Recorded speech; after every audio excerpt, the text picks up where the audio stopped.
So, Jye Dawes, Yep. permaculture expert from Northeast Queensland, Australia, and really specialising in food forests. Yep. Stoked to be having this conversation with you today. So glad we could take Glad the to time be and get here. this organised. Yeah. And man, thanks for taking the time and coming to share your wisdom in this experience in this really fascinating and really important field. Yep. I'm stoked. So I'm really interested to hear specifically what you're doing in the work with permaculture and how food forests and your vision for that. And maybe I was going to say before we go into that, I'd love to hear a bit of your backstory and a bit of what brought you into that. But tell us just briefly in a nutshell what permaculture is about, what food forest is all about, and then we'll backtrack and look at how you got into that. So what is this food forest thing? What's this all about? Well, a food forest, it mimics nature. A forest doesn't need fertilizing pesticides, fungicides, or any of these things to That's become true. self-maintaining. They've done quite okay for quite a while without any of that. Yeah, so all we're doing is just mimicking nature's natural systems and natural cycles and applying it into productive systems. So creating and growing plants the way nature wants to grow, but growing plants that we need for our lifestyle, for our food, nuts, medicinals, building materials, well, you name it. We can grow in a food forest, or what I like to call in a human habitat, which just goes beyond food as well. But surely if we had, a big monocrop farm with tons of chemicals and fertilizers, we'd be able to produce more food and more produce per square meter than like a forest could produce, isn't it? No, well, it depends. You need to factor in a few things. Maybe short term that you can create, a sizable yield. Sure. But the amount of overheads or inputs that you need in those types of systems, the amount of fertilizers, all these products that you have to buy, the labor that's put into it, the resources, the petrochemicals, this stacks up. And if you think of energy exchange, then that becomes less and less. For what you actually get in calories and yield, it's far less what you actually put in the form of collective energy. Wow. Not only that, a food forest or human habitat, you can have multiple layers of production. So if we think of wheat or maybe like rice, for example, in this one, you've got one layer of production. In a food forest, we can have, like root vegetables, small shrubs, smaller trees, larger trees going into dominant canopy trees, a vine going through them, edible lychees. We can have animals. We've got 5 or 6 different layers per square meter. Yeah, so wow. that's how a food forest kind of outcompetes long term modern agriculture, is that it just outstacks it. Far out. That's awesome. This is like the high-rise food production rather than just, hey, let's just lay it out. Yeah, it's not the urban sprawl, it's the, I love it. I think it's such a beautiful concept. But tell me, how did you, where are you coming from? Who are you? How did you get into this? How did this become, I can feel your passion, I can feel your energy. I also feel your wisdom for it. And there's such a, such an accumulation of knowledge in such a short period of time you've been able to gain. Yeah. I really honour that. And but how'd that all come about? Well, I grew up like most young teenagers in Australia. I grew up in the bush, and I moved to the city. My grandfather was a very knowledgeable man. He knew how to grow his own food. He knew how to build his own home. He knew how to do all these things. Wow. And he tried to teach to me, but like most teenagers, I wasn't interested at the time. Sure. So when he died, I kind of went through a period after high school of realizing that I am very dependent on this system and that I can't do the things that my grandfather could do. Yeah. And that I don't want to live in the city. Yeah. And that triggered a change for me to get into gardening initially and growing my own food, and I loved it. It's just that passion. It really kick-started something in my heart, and when I learned about permaculture, how I can grow food and not just for me, for my community, and actually create change. That really changed a lot for me. So I studied horticulture, I learnt the science behind plants, and then unlearned a lot of it when I studied permaculture. I was almost 19 at the time when I did my first permaculture course. I was the youngest permaculturist that I knew at the time. Yeah. And yeah, I was just really lucky to come in at the time, very passionate, worked very hard. Eventually I got a job at the Permaculture Research Institute of Australia. Was able to sit in on a lot of courses and have discussion with world-leading experts that were coming to the Research Institute to teach their courses. Grew my understanding of plants, holistic systems, permaculture, community building, all the elements of permaculture. Got to have chats with those experts and pick their brains and learn their years upon years of knowledge, and then got out there and just started doing as young as could. And now I'm 25, so I've been doing it for almost 6 years now, and yeah, a lot of growth. But that question that always, when I learned, my grandfather did organic gardening, so I was always had a predisposition. I knew that it works because he did it. Yeah. But when I was studying horticulture, my horticulture teacher would be telling me like, oh, you know, like plants need these chemicals, plants need these things to grow, and if they don't have these things, they don't grow healthy, and they won't survive. But the college that I learned horticulture, outside the window was pristine bushland. Yeah. And always the question went to me, is like, sir, how does a forest grow without these things? And he used to be like, oh no, that's different. That's a completely different thing. And the question always like ticked away in my mind, why is it different? Where's the separation? Like, plants growing here, we've got plants growing there. What's the difference? Yeah, why are these plants that we grow so dependent on us, whereas these plants seem to thrive by themselves? You know, why can't we incorporate some of nature's methodologies and nature's wisdom into the way we do things, instead of trying to bend nature to our will?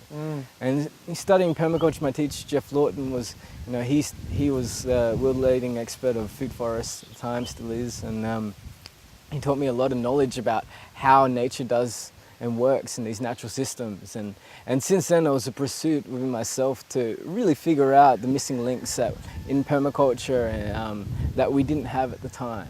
Wow. You know, like, and spending a lot of time in the forest and spending time with indigenous people and learning their knowledge and their observations. You know, it's none of this is new information. Yeah.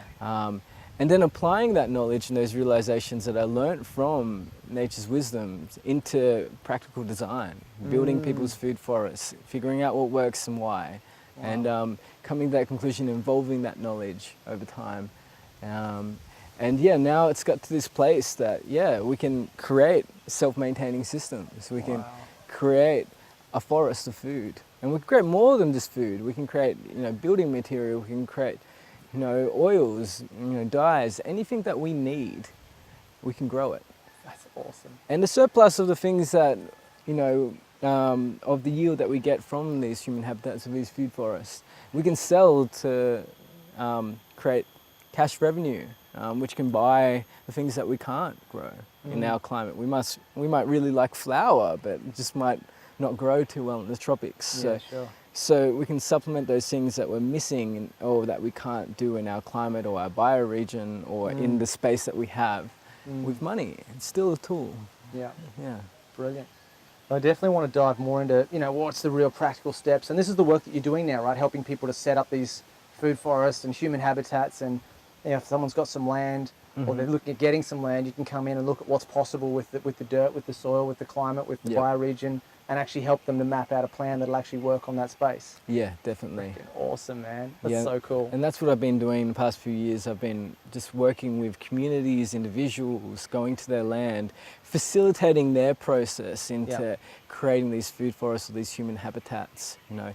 So designing it with them so they understand completely, you know, the process, the steps that go into designing and creating and maintaining these food forest systems. So once I leave, you know, they understand completely how it works. They can evolve the system beyond me over time and learn and grow. So important. Yeah, and that's not only that, and it's that guiding force. And at the end of the day, they own it because they participated in the process of creating it. You know, they created it themselves. And I remember the first tomatoes that my kids ate from our garden. When they grown them, they planted them, and they picked these little cherry tomatoes, and they're like, "This is the best tomato ever." You know, there's something about food that you've grown that just is so satisfying. It is. Really cool. You see the whole process of growth. You know, like you have that intimate connection with the food that you grow, and then it gives back to you, and you appreciate it so much more because you know how much work went into that. It's crazy. And you watched it for every step of the way, and it's hard to have a relationship or appreciation or connection with something that's kind of separate from yourself in a lot of ways. You get it from the supermarket and Yeah. Just chow it down and Exactly. That's so true. So tell me, before we jump into detail on that, I'm really excited to hear about that. we've mentioned permaculture a few times. We Yep. kind of know what horticulture is. Yep. What's the difference? What's the Jye Dawes definition of permaculture, horticulture? Well, permaculture is for me, it's a system of design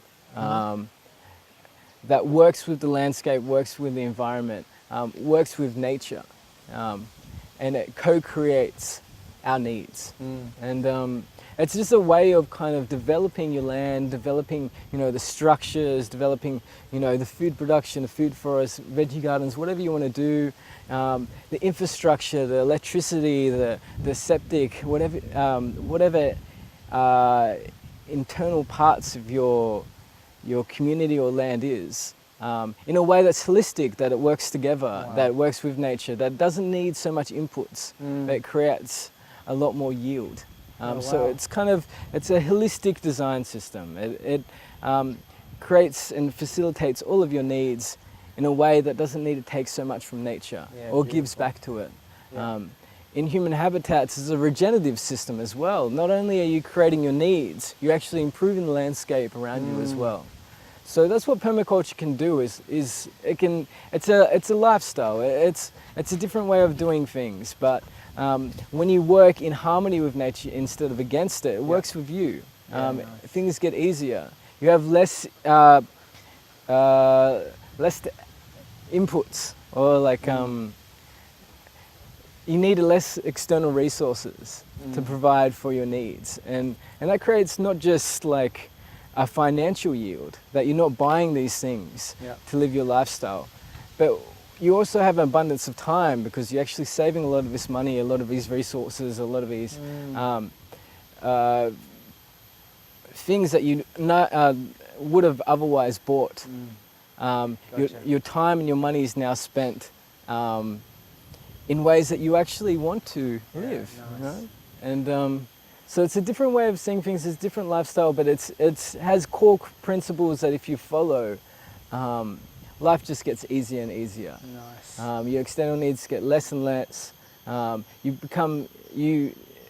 make less and less of an impact on your surrounding environment or your greater environment. Yeah. And it creates a lot of social cohesion. It creates a lot of emotional kind of health as well. Like when you have time for yourself, when you have time for your family, because you are being provided for your needs, and you need less inputs, and that takes the financial pressure off you, and it takes the time pressure off you, so you can spend that surplus time, money and energy onto what you actually value. And that's where I believe it can create a social change as well. We can have time for our families, we can have time for ourselves, we can have unconditional relationships with our neighbours. Because when you get to that place that you're in abundance, which permaculture systems can create, then you have to share. Because you have more than you need. Yeah. So this kind of dog-eat-dog mentality, this survival of the fittest, this you're taking my time, I only have a certain amount of time, and my time's valuable. All these mentalities that our system, this society kind of creates and makes us dependent to, and kind of drops away. And then we can create the life that we want to live. So what happened? How did we get into this? Because that sounds amazing, and a lot of people I speak to are actively searching for that exactly. They're seeking that. They're going, I want more time. Yep. I want more time with my kids. I want to know my neighbours. I want to be connected with the food that I eat. I don't want to be stressed and running around and jobs and mortgages, and it's like it's just too much. Yep. So how did we get from, because you look at all the traditional cultures, and they're relaxed and they're happy and they've got time for singing and basket weaving and hanging out with their neighbours and chatting in the street, and they're in the village and in the marketplace, and it's beautiful.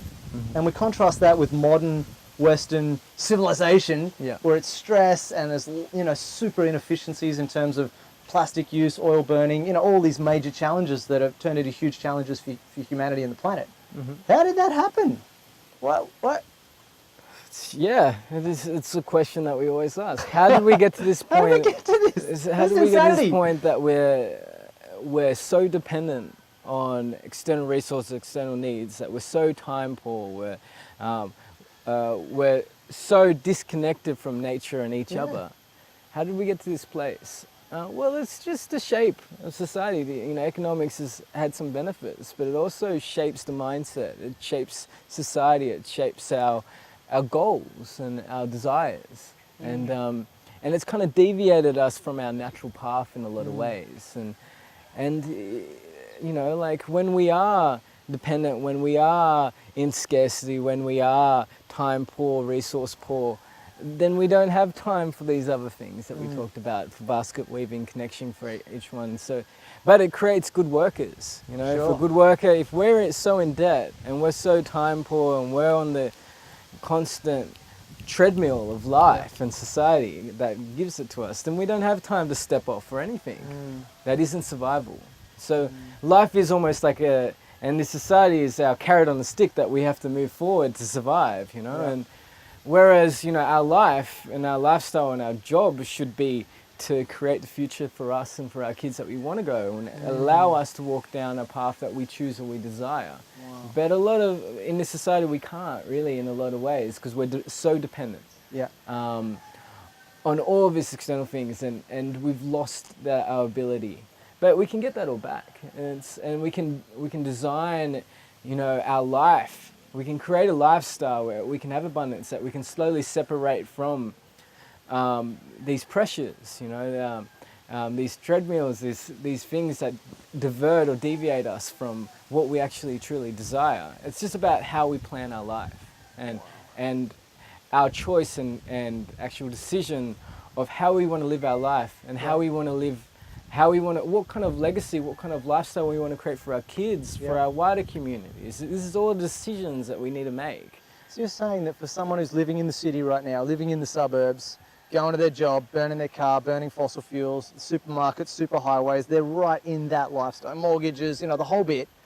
They're saying that this kind of lifestyle that you're talking about, permaculture, food forest, time for yourself, time for your neighbours, time for your children, an abundance of food and resources, you're saying it's possible for anyone to go from that to this kind of a lifestyle. Is that? Yeah, it just takes a willingness to learn. It takes a desire for something greater than yourself. A lot of these systems that you be creating, you know, you might enjoy, but your kids will enjoy 10 times more than you. So it's a bit of a legacy. It's a bit of a sacrifice. You're sacrificing a bit of your time, a bit of your energy to create these things, but it's an investment in your future. Wow.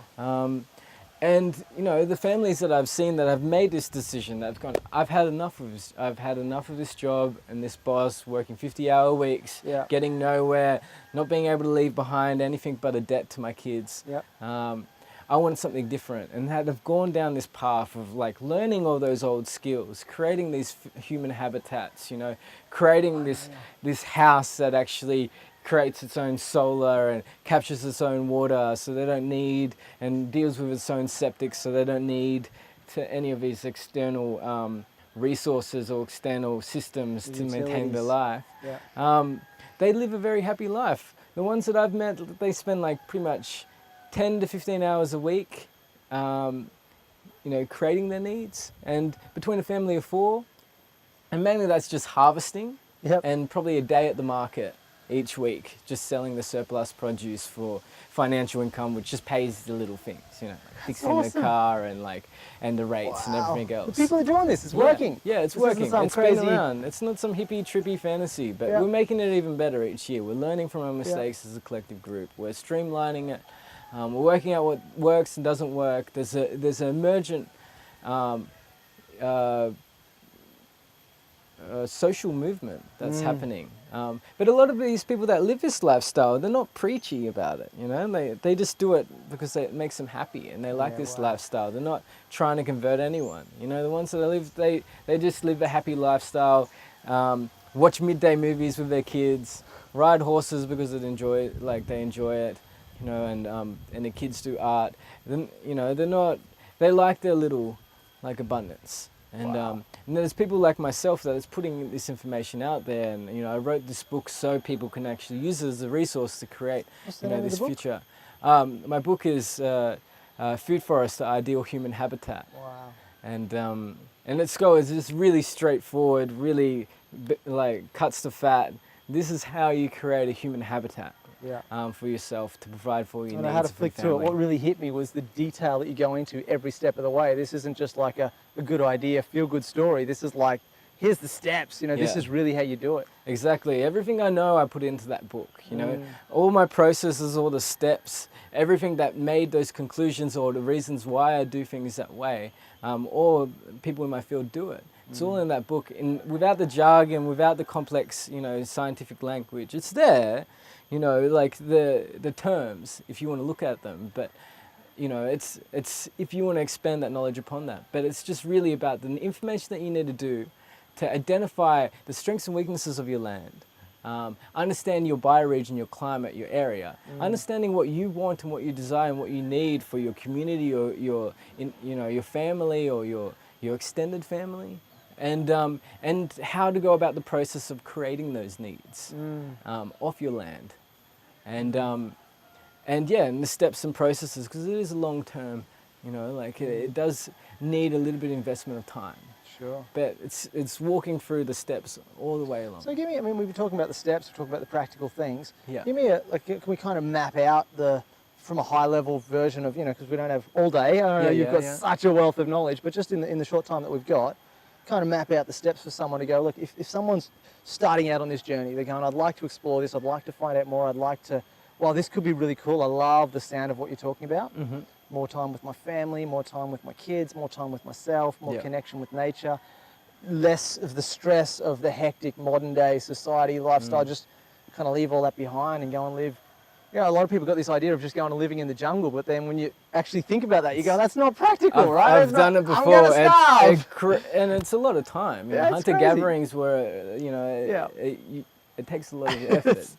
And we can create the perfect habitat for ourselves. We can create all the plants that we need, you know, in a small location, so we don't have to go kilometers for our next meal. You know, like we can have it in our backyards. So tell me about that. What's the process? What's the kind of journey ahead for someone that's kind of considering this? Well, you know, like read my book is a really good start. But you know, it's also just when you've read the book, so and educate yourself. Educate yourself.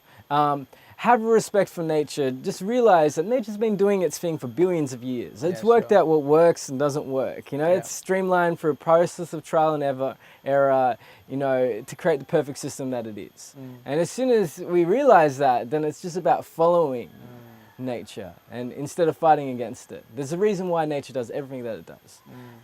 And then it's just understanding how to work with nature is the next step, you know. How to capture the water, and, you know, and how to guide it through your land so it actually creates your land more, creates more fertility in your land instead of degrades or erodes it. You know, like how to, you know, create the access to your property that you don't have to maintain it every single time. You know, like learning these little steps and how to identify the strengths and weaknesses, how to work with your land, how to find the ideal land. Is you know, like what do I look for?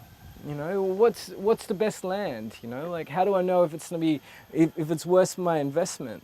How much land do I need?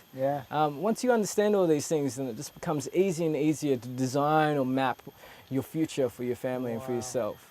And it's not too complex. You know, it may seem an overwhelming amount of information. It's not. It's just a process of learning and growth, trial and error. But you'll learn from a lot of my mistakes in the book. I probably could write like 4 or 5 books of my mistakes to my one book of my success. And you know, from my teachers too, they taught me a lot of things of what not to do, and this is why. You know, so you can learn a lot by being with skilled people. But you know, some of the families that I spoke to, they understood the basic principles of permaculture and of natural farming, and then they just built the life, and through a process of trial and error they created their future. Wow. So yeah, if you're looking or trying to identify what you need to create this lifestyle for yourself, you know, look for a ideal location or ideal climate that you're actually comfortable in. Look for a block that is kind of got some of these features that I highly suggest, you know, like maybe has like a freshwater spring that goes through rainforest, you know, like or some kind of national park that doesn't have any contaminants or anything else, so you've got some freshwater supply. Something that's not too in the boondocks in the middle of nowhere, so you don't have to build a $30,000 road to get there. Yeah, sure. Yeah, but something that's got a road existing, but it's still off the track a little bit, and close to the city, but not too far away. You know, like so you can actually you know, like it's not too much of an effort. We can't live on our island. We can't, Yeah, sure. you know, we still need our social environment. We still need our friends, our family, and we still need to be able to trade these resources. It's all part of functioning and living. So yeah, find Good consideration. an ideal location that's got a good access point, that's got a good aspect, Okay. one that's got ideal sunlight. That's not like if in this part of the world, in Southern Hemisphere, our northern facing aspects, the hill gets the sunlight all year round. Yep. And if you got a southern facing aspect, you know, that might create these problems, and you might need to rethink your design. It might cause you a lot of trouble in the past. So just knowing these little things can save you a whole lot of effort. Yeah, right. So if you place your ideal tree, that you really want aesthetically or look beautiful, if you place it there, in 10 years' time, it doesn't shade over your whole house. Yeah, You sure. can make these correct decisions and save yourself a lot of time and grief. Then it's just about learning what you want from your land, and how much room and how much space you got to work with, how much finances you got to work with as well. You don't stage this design incrementally over years. You don't expand your small little food forest because that's what you can afford, or your human habitat in larger and larger. Or you might be in an urban setting that you can't really grow too much. Sure. So you need to identify what will create the abundant yield in the smallest amount of space, So and this be sort of philosophy self-maintaining. is practical for someone who's just got a normal backyard as well. Yeah, We can definitely. do stuff on the Definitely. block. You can in that kind of environment, you can actually like reduce your needs and your dependence on external resources. But Wow. ideally, if you want to live, a self-sufficient lifestyle, you do need a few acres. Yeah, You know, cool. 3 to 5 for a small It's just not a family lot of land. is enough, Yeah. more than enough, Wow. of fertile land. To live in abundance. To live in more than abundance, to actually share. And you'll notice, when I started gardening, Yeah. and I had this small, I was in the city at the time. I had this small little plot. It was probably like 3 by 5 meters. I Wow. was producing through my, I didn't even know how things grew, through mistakes that I made, but that's all part of learning, Yeah. those failures. But I had more vegetables than I needed. I had to share it with my neighbours and with people that I met on the train. And I was very confronting. They're like, why are you giving me I've this? got too much food. Well, I've got too much food. It's not going to go to waste. Someone needs to eat it. And you'll find that if you have multiple acres of land, and your fruit tree is getting bigger and bigger, and then one of your 13 mango trees produces 10 times you need for your own individual family, then you have to give us. You're in too much credits. You gotta give away. You gotta sell. You could see how commercial farmers, or the big industrial farms with a commercial interest in controlling prices, are going to have a problem with this kind of behaviour. Yeah, then they might do. But at the end of the day, it's if you live in this kind of capitalist system, then if their economic model can't live up or can't compete with this model that has low overheads, that regenerates the land, then they will just naturally just have to change their practice. Beautiful. If they want to financially compete. Yeah. And that's the long and short. And a lot of I work with a lot of farmers in far north Queensland, and it seems, and talking with some of the farmers here in the short period of time that I've been in Bali, it's a universal struggle with modern agricultural. They're getting less yields, the overheads, the chemicals, everything is getting higher and higher each year, so they're getting less profit margin.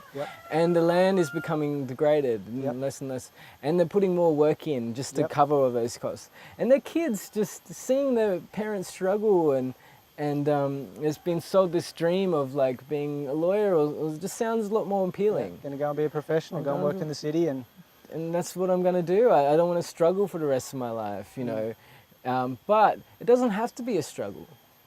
And in the families that I've seen that live this lifestyle, their kids can be a poet if they want, because their land supplies all their needs. They don't need so much financial income, and they can't see themselves living a lifestyle of working a 9 to 5, in the city, doing a job that they hate under a boss that dictates their every move. It's like, no, it just sounds like a bad idea. I'd rather go back to my house with my family, and create this for my kids as well, because I love this upbringing, this lifestyle, and this is what I want to create for my kids. Wow. And for my grandkids, my great grandkids, because it's a legacy. When you think about legacy, what's possible? Yeah. What's your vision of what's the ultimate? I mean, this is working. Yeah. And say, as more and more people adopt this kind of lifestyle, and we generate more and more fertility, and we build more and more food forests, and more people are transitioning from that, suburban kind of job, lifestyle, stress into reconnecting with nature and reconnecting with themselves and reconnecting with their food supply.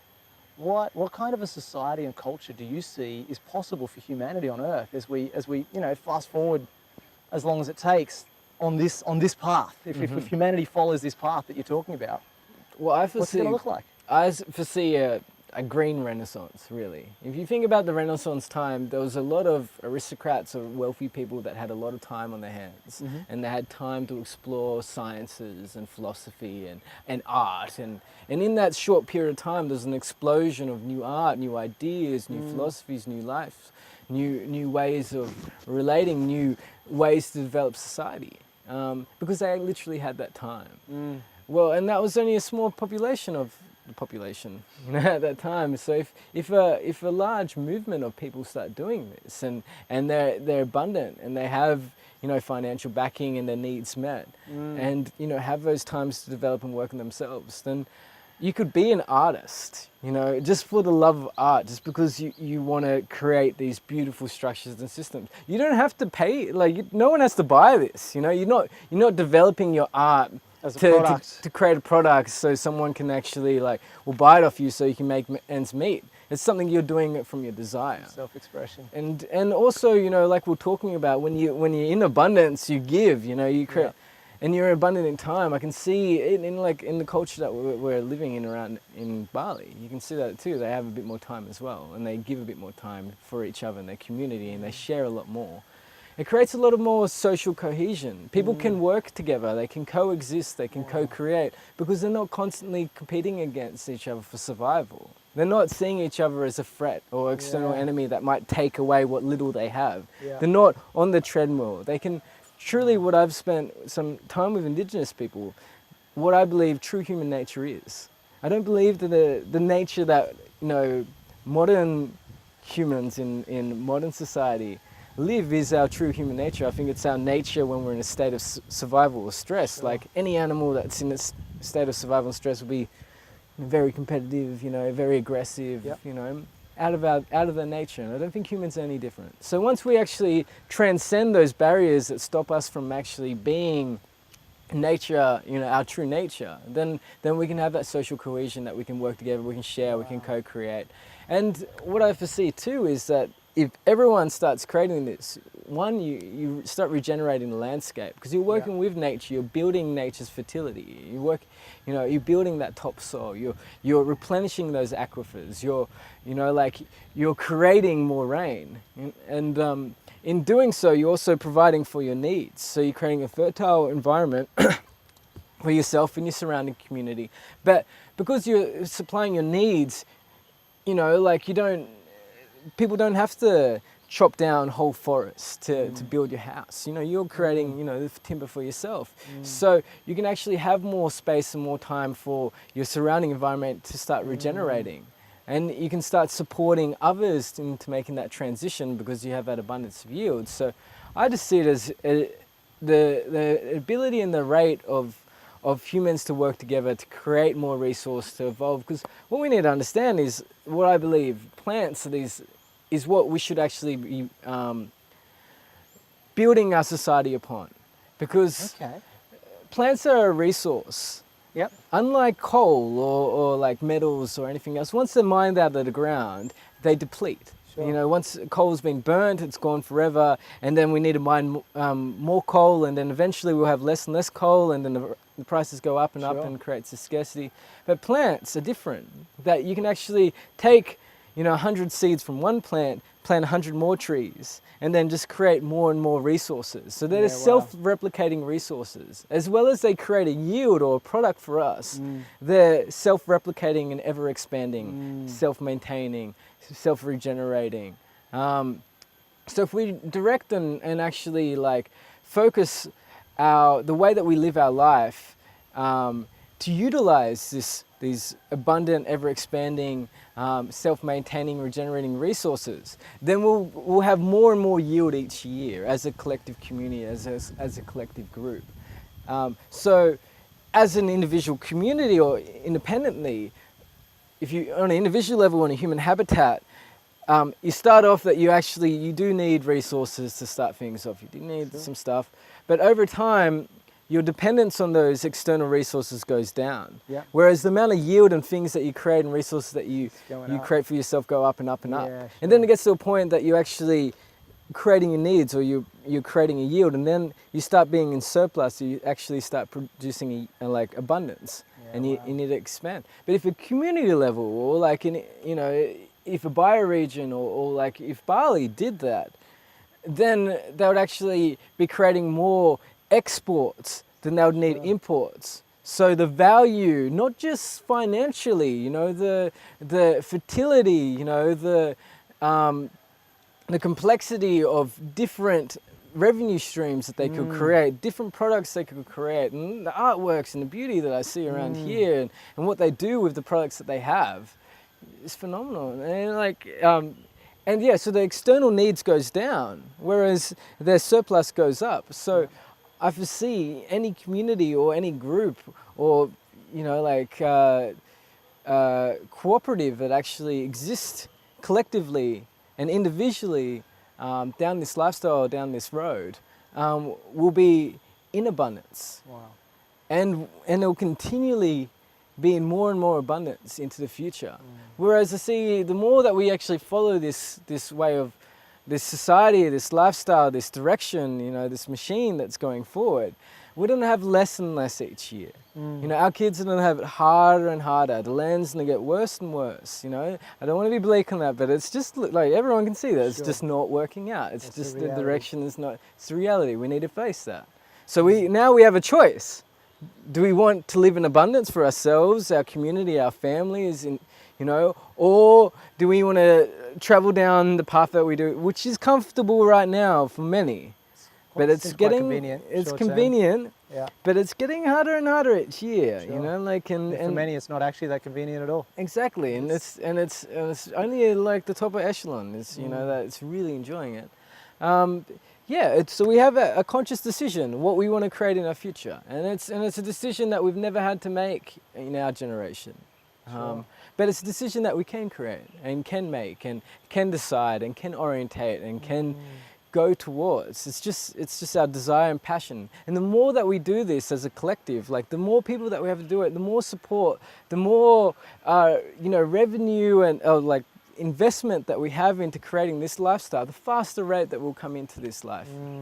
So it's just about getting like-minded people, getting a shared vision and dream, having a really detailed, good design, and doing this as a group, or individual. It can be done, but it'll work faster as a group. If we work together, many hands make light work, many minds make light reading, and many people make big spirits and big desires. So I think the more that we work symbiotically together to create a common goal, the faster rate will evolve. And nature does that. If we're told that nature is, all the plants in the forest is this constant competition, sunlight and everything else, and for nutrients, and all trying to take from each other. It's not the case.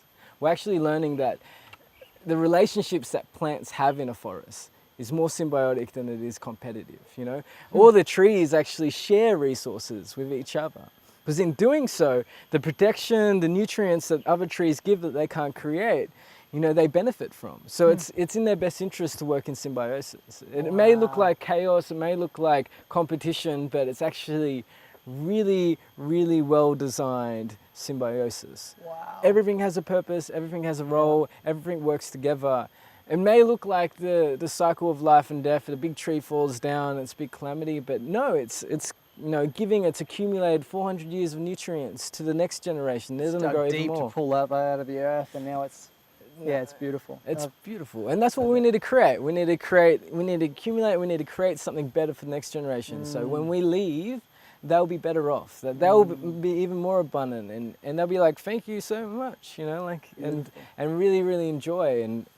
But it is a sacrifice that we have to make, and it's a decision that we have to choose. But it's a noble decision, I think, you know, like, and we're doing it. We're like planting trees that we know that shade we won't bask in, but we're doing it for the right reasons. Beautiful. And they can make a house of that tree, so it's good. You mentioned something interesting about when we grow forests, Yeah. we create more rain. Yep. Hey, how's that work? What do you know about hydrological cycles and how that? Tell me about that, because that's a fascinating concept. It doesn't make any sense at all. Rain comes from clouds, not from trees. What are you talking about? Yeah, well, it's actually the case, and you know, in outback Australia, you know, like land that actually they reforest, the farmer looks over the fence and goes, "Oh, you guys must be getting more rain." And it's like the only difference is they planted trees, and how they went about that is that trees do two things. Well, they kind of trap moisture in the root systems in the alluvial flow. They stop it from rushing into rivers and going into the ocean really fast. So they slow down the flow of water through a landscape. Okay. Not only do they do that, and they do that through microbiology, through their root systems, you know, like creating, you know, that like that mulch layer, you know, that spongy layer that you feel in the forest. That's like a sponge. It holds it and allows it to go deeper, so it doesn't wash off straight away. Nice. So all these things slow down, you know, the cycle through the landscape. Not only do plants do that, they also suck up water from the lower water tables and through the alluvial flow, and they pump it out through their leaves through a process called transpiration. They're actually misting like water out of their leaves and into the surrounding environment. Not only that, the little microbes, this little microbiology, and is actually hitching a ride in those little water droplets that are getting pumped from the trees from the lower water table. We still need to completely understand how trees have the capacity to pump water, you know, 30 meters up into the air and pump it out with mist. Like even our best pumps would struggle with that. Sure. But they do it, you know, and they've, you know, like nature has a lot of tricks and like a lot of science that we're yet to discover and understand. So that's why we need to preserve it. That's why we need to, if we don't, we're going to be destroying, I believe, our generation's like Exandria's library, or like Tower of Babel, you know, like that knowledge will be lost for the next generations that can come from the forest. But so what they do is, let's not burn the library. Let's not burn the library. Let's keep as much of the library as we can, and we'll be thanked for it, you know, like.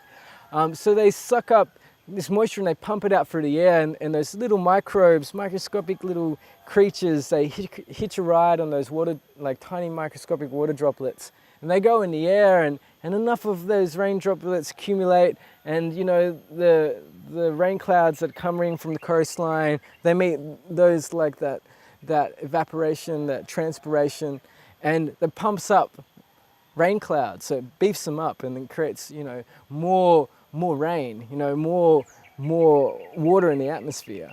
Not only that, those tiny microbes that I was telling you about, when they pump up and they push up that moisture, it makes those rain clouds coming from the coastline and pushes them up higher into the air, and then eventually they get to an altitude that it starts freezing. And those tiny microbes, they're like a seed. That's what the ice particles start forming around. You know, without them, we wouldn't create rain, you know? So those ice particles formulate around those microbes and turn into hailstones. And then they get heavy and they, you know, with gravity fall back to the earth and melt along the way and turn into rain. So without trees pumping that moisture and pumping those microbes up, we don't have that cycle, you know, and that's how trees create their own rain. They're really cheeky like that, you know. They're like, I want some rain, I'm just gonna make some, you know, and without them, we'll find that it gets drier and drier each year, you know, and but it's something in our own bioregion that we can do to affect climate change. Wow. You know? And like we were just talking before about the coral reef, how that can how's the affect reef play into all that? Yeah, so the reef, interesting knowledge, one of my students just shared this with me. Because you're right on North Queensland, you've got the whole Great Barrier Reef there, which is just one of the most fantastic reefs on the planet. Stunning. Spectacular. It's the colours that you see from that, I really we need to preserve that for the next generation. How's the reef going? Is it okay? Is it in good shape? It's not going too well. The reef is in actually really poor form. The the water temperature, sea level, the water temperature of the sea around coral coastal regions is actually going up. A lot of people are speaking about that's because of global warming. So it's temperature, ocean acidification. Ocean acidification that contributes to ocean, plastic. They have a number of actions, but the major cause of it is actually sea level temperature. And so in doing that, that's killing a lot of the reef, and I think 70% of the reef is damaged. It's not dead, but it's really damaged. I was 10, did my first scuba dive, I was 10 years old, and it just blew my mind. And I've got clear, vivid images of what I saw at that time. It was just magnificent, and I've been diving all over the place ever since. I've never seen anything like it. It's and the more I dive, unique. The less I see of what I remember, and it's like, whoa, what's happening, right? In my lifetime, I've seen such a drop of colour, of diversity, of, what's... Anyway, so I haven't been back to the Barrier Reef in quite a while, but that's why I'm curious to hear There is little pockets that still are, and I experienced that for the first time 3 years ago as myself. As the colours, the life, the diversity, and it's amazing, and a lot of it is being lost. But what we actually found one of the problems that's causing that, the biggest problem, and it's a new kind of paper that's getting out there, and it's saying that coral reefs actually create this gas, which attract the rain clouds from further out into the coastline, into the edge of the coastline, and that shades out the coral reef during the heat of the day, during like the hottest part of the day when it's like 12 o'clock. And so they create this gas, attracts the rain clouds, and that's like a bit of a sunscreen, a sun protection.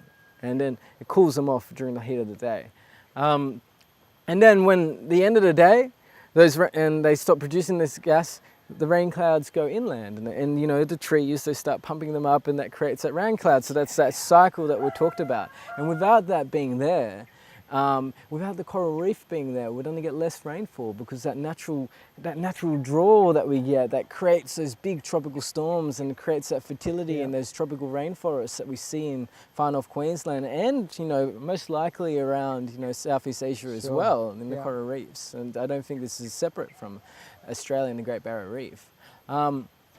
It's being disrupted right now. A lot of fertilizers and a lot of chemicals from modern agriculture is actually disrupting the ability for coral reefs to take up nutrients and minerals, that they need to create these gases that attract these rain clouds. So it's another incentive why we need to change our practice. Like our way that we're living our lifestyle, our production has long consequences to, if once the reef dies, who knows, maybe we won't have tropical rainforests, like in far north Queensland. It might change, the bioregion quite substantially. So this is one of these reasons why we need to orientate our practice, why we need to change the way that we're doing things. Let me get this straight.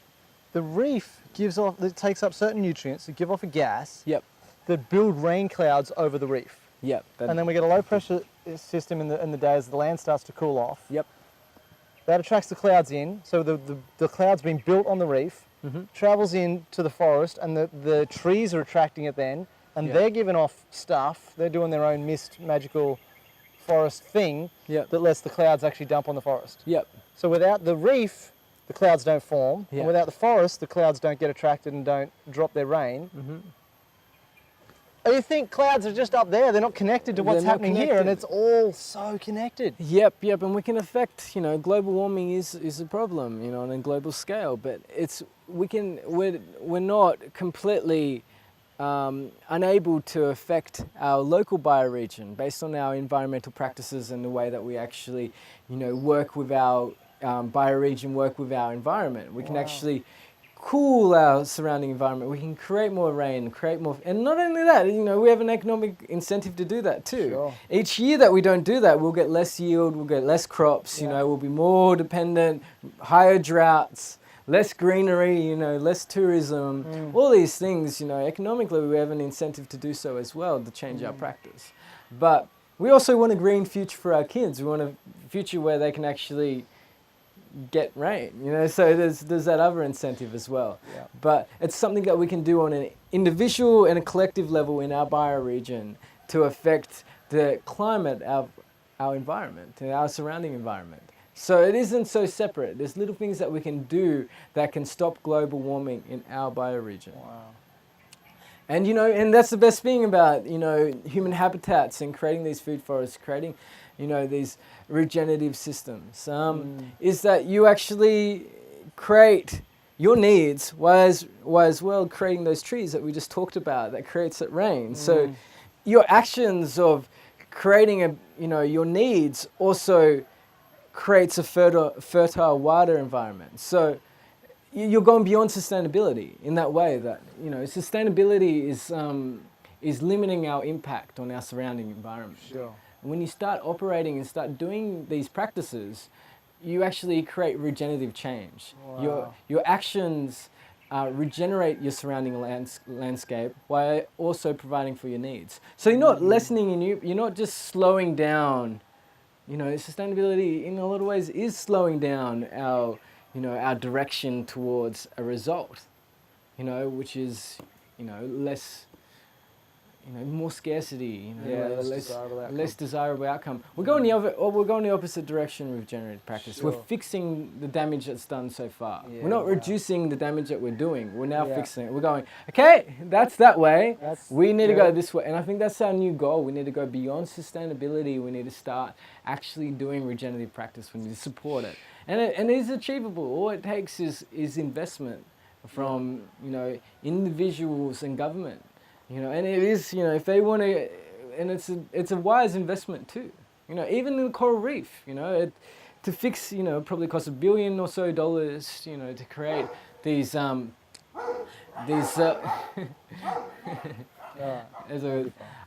create,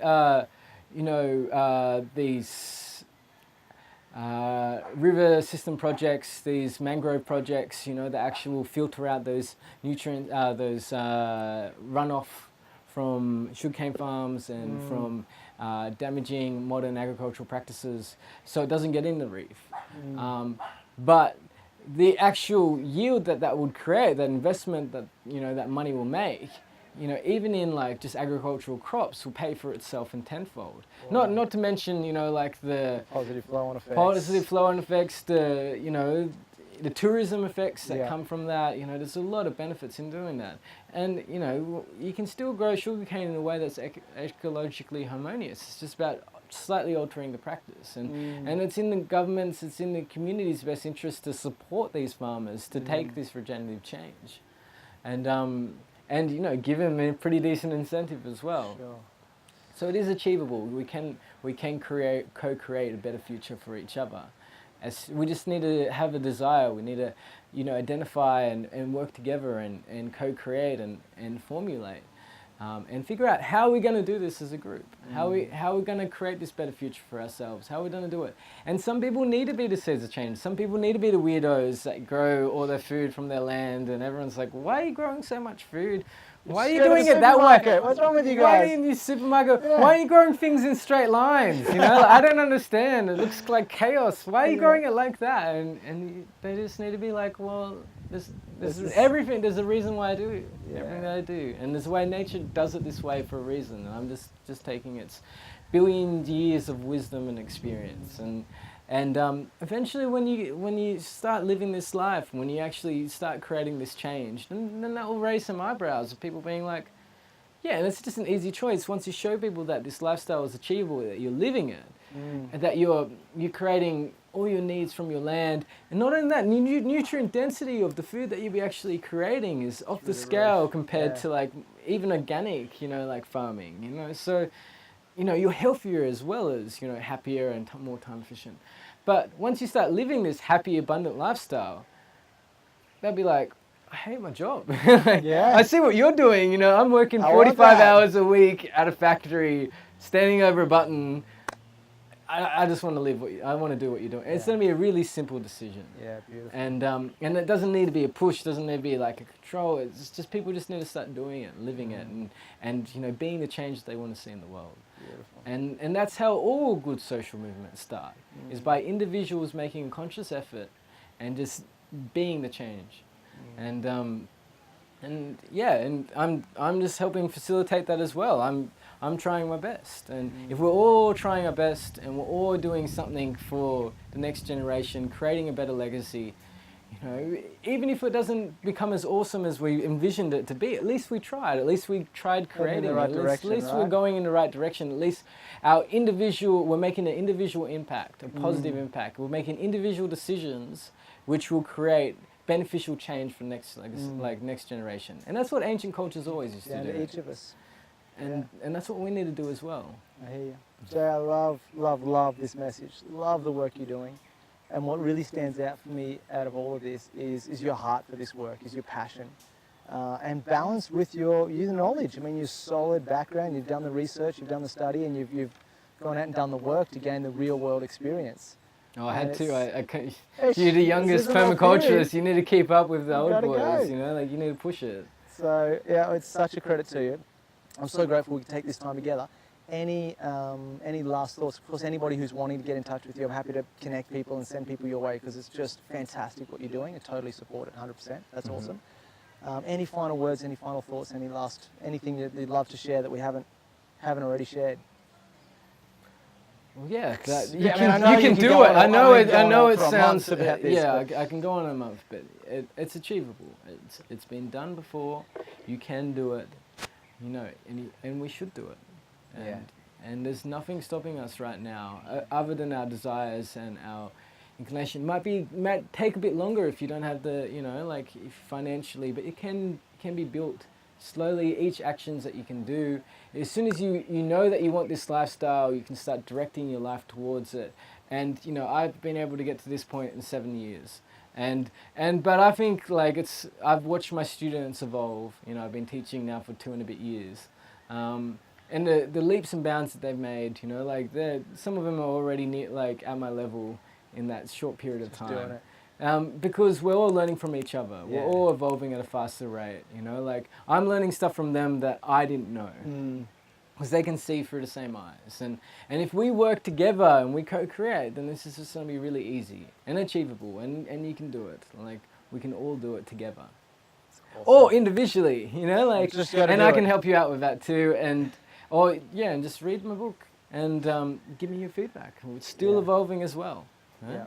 Yeah. And we can all co-create the future that we want to live in.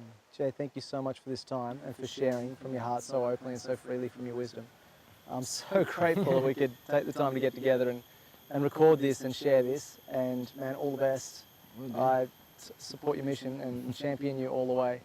Excellent. Anything I can do to help and support now or in the future. Yeah. And I'm absolutely excited and looking forward to connecting with people who are watching this who want to be getting connected with some of the work that you're doing.